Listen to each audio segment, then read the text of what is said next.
I mean, it does look a lot nicer, doesn't it? A booktube channel with some books. Who'd have thought something so simple would be so effective?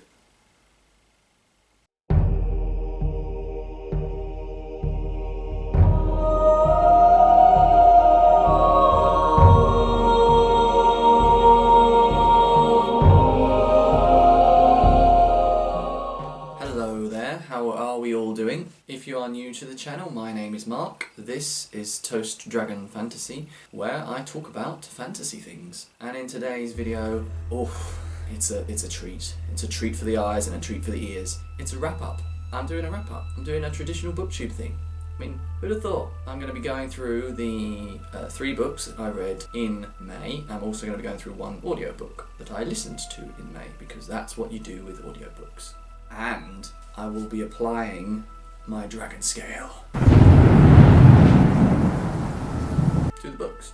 So that will be exciting for you as well. Just try to contain yourself. I can see you're gonna struggle, but just try your best to contain yourself, to contain your excitement. Okay? Yeah, good, deal, good. If you are observant and you have been watching my videos regularly, you will know what this book means. It is my current read. So you will actually know, or have a fair idea about what books I'm going to talk about. That's how this works. It's all structured, it's all efficient, it's all you know, orderly. Side note, Red Sister is incredible, amazing. I'm absolutely loving this book. It's so much fun to read. So good job, Mark Lawrence, well done. But we're not here to talk about Red Sister today, oh no. We're here to talk about the books that I have read, and we'll start with The Well of Ascension by Brandon Sanderson. This is the second book in the Mistborn trilogy, first being The Final Empire. It follows the story of Vin, and predominantly Vin, who is a Mistborn. She has power over metals. She uses a power called Allomancy. As I have mentioned a couple of times, I didn't like this book as much as the first one. The pacing was off. I am not a huge fan of Elland either. Something doesn't click with me, with him. He just irritates me a bit. And the ending, because of the ending actually has irritated me, which is never good. The side characters are very strong. I mentioned Orsur in my last video. I love Orsur. I love Sazed. So characters are great in general. Plot is slow, as I've mentioned. One of the characters that I thought who could be very, very strong, he doesn't last very long, which is annoying. Coming up on screen right now, you will see my overall ratings for this book, and you will see the overall score that I gave it. It's pretty much what I said. I've given the romance a pretty naff score as well, because as I said, Elland and Vin don't do a lot for me. One of the other romances, I suppose, actually, I probably preferred. There was another one in the book, which felt much more genuine, much more heartfelt and heartwarming. So overall, not a bad read, but not in the same class as The Final Empire. The second book that I read was Poison Study by Maria V. Schneider. Oh boy, this was a bit of a mess, in my opinion. It just didn't do anything for me. I thought that the main character was fairly strong, and I thought that the main side character, if you like, was also good. But for me, the plot was just all over the place. It set in motion a lot of different storylines, and it never quite managed to make its mind up as to which one of those was the most important. And it didn't really deal with any of them effectively, I don't think. It kind of left a lot hanging. A lot of it was very convoluted. Some of the situations were very far-fetched, and the suspense just wasn't there at all. There are certain situations where the main character was in trouble, and a whole number of chapters were ended on a cliffhanger, which, you know, is a fairly standard thing to do. But the problem that had been built up was solved, you know, within about 2 paragraphs of the next chapter. And that's a complete waste of a cliffhanger, a complete waste of time, to be honest. And as I said, the twists didn't do a lot for me either. It just wasn't a book for me. The third book, the one that I've just finished, is The Raven Boys by Maggie Stiefvater.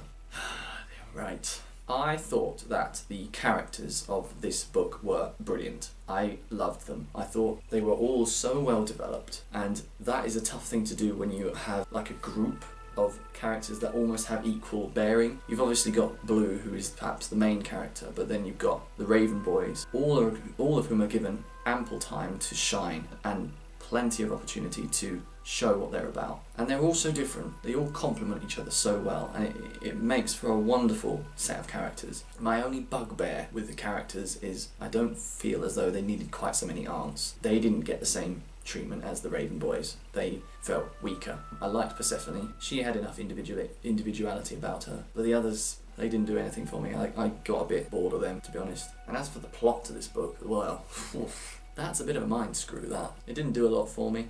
And the ending, it was kind of like a Sanderson avalanche of an ending, in that a whole lot of things happened in very, very quick space of time that you couldn't quite wrap your head around. I didn't get it, really. Romance is a big sticking point for me. You know, I have a lot of trouble finding romances that I like within books. A lot of trouble.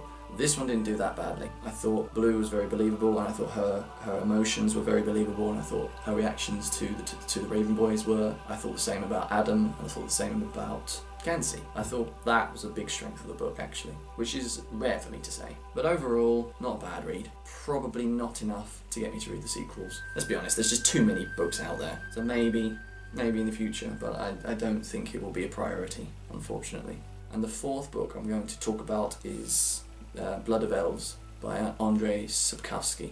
This is, as I said, I'm listening to this on audiobook. It is about The Witcher, who I think is quite a famous character. Maybe has some games, there might be some Witcher games perhaps? I'm not entirely sure. I loved how it started. I thought it was very, very good. It set up the world very, very well.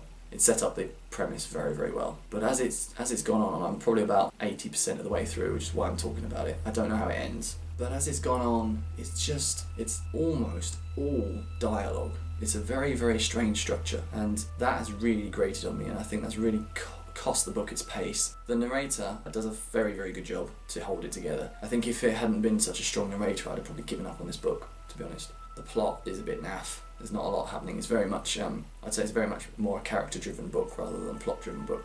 In fact, no, it's not even a character-driven book. It's more a theme-driven book. It's almost as though it's a commentary rather than a story of power and equality. It reminds me a lot of The Sword of Shannara by Terry Brooks, actually. Similar kind of high fantasy type elements. You know, we've got your elves and you've got your dwarves and you've got your humans. It's been a bit of a slog, this last half, unfortunately. So, there we have it. That is my first wrap-up. 4 books for you to digest. My thoughts. You need to digest them. Don't eat them too quickly. You will get heartburn. Let me know if you've read any of these books and what your opinions of them are. I know that the Raven Boys in particular is very, very popular on BookTube, so if you want to challenge my opinions on it, feel free to, and maybe you can sway me to read the subsequent books. There you go, there's your challenge for the week. And let me know what you're reading at the moment. I'd love to know. I'm always on the lookout for book recommendations, obviously, despite my ever-growing TBR list.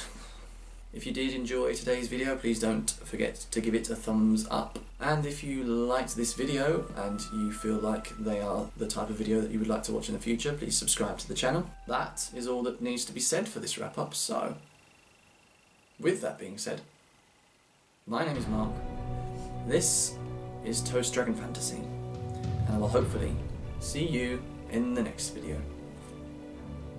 Goodbye.